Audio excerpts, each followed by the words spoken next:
Ini pula alam bagaimana kena barangmu. Kali kalau kata pemerintah Aceh hantu dong hasil alam Aceh kali bagi ini pula pemerintah hantu dong hasil alam kali bagi Jakarta. Ikut 70 kenapa jalan lagi?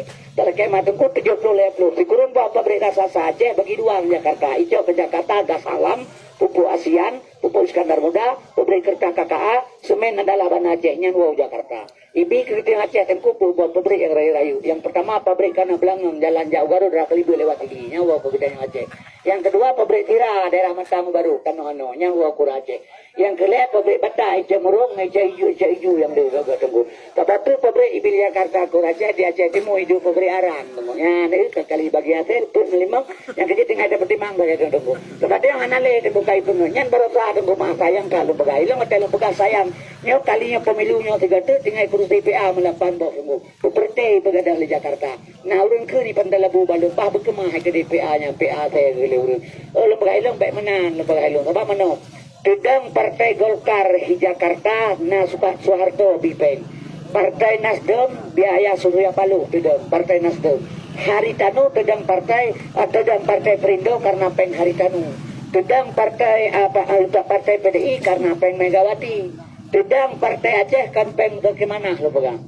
Panai sih nyawang dan darah orang Aceh korban Kedang PA di Aceh.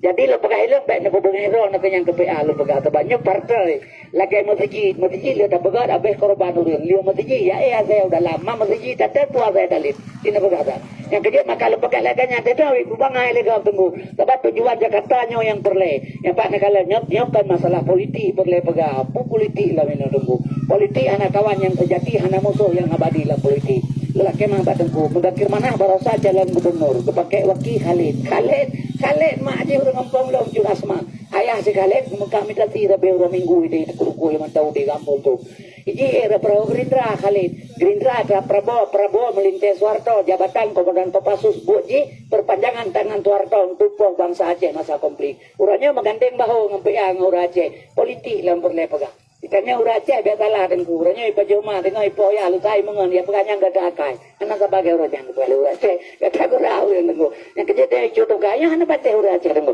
hana le kabeh ni dumpeng tale tapi tale no tunggu ada tu kuda guru mate permoh yang telu Mekah bahasa ini sambar apa pegali urut yang Mekah keno ini sam dengan teh panen baru nape panen panen jamun nape ya Aceh panen jamur tak tengkur tak long nyuruh tak bang telu panen ya pajok pintu pengupah kemoko yang retak-retaknya oleh panen jauh kerupuk belah tilap belah dompet belah kalau kiyang pengupah perontok inang balik oleh kemoko ya belah dasar ku tambah aja lebak belah bajian yatim pengupah pedengah badai lagol kopi paru ada kemoko seri bekil 10 kilo kakak kurung kemoko lagol ku inang balik seri bekrek kurung kemoko mahamu peng Aceh ada kemoko mulai kampung pro kota urajehnya dino ada kemoko kopi halagol kue na tapajoli awak Jepang bang kemoko urajeh no ada kemoko jak lang kampung ni utu agam lagi urut mati permondun dua-dua tanya bawah pun haba yang tarik menteri yang kena bentuk apa nambah baru sama rata hadir kabeh menggerakkan di Aceh anak tu tenan nanti ke kabeh nanti kuat datuk kuda jauh roh dengan nali anak gailah udah Aceh li laganya muka cino cikalan menyabarkan pakai ono hak kabeh cino di kamar tu nya inum lebo belah kalau lagu tu dan pegang nanti yang kerja makan lembaga makan leper Aceh makan Aceh gak tu tunggu betalah kabeh tipu di Aceh tunggu menongan di pedangan roh tu gak bangga betalah tunggunya udah Aceh betalah yang kerja makan lepas tunggu lah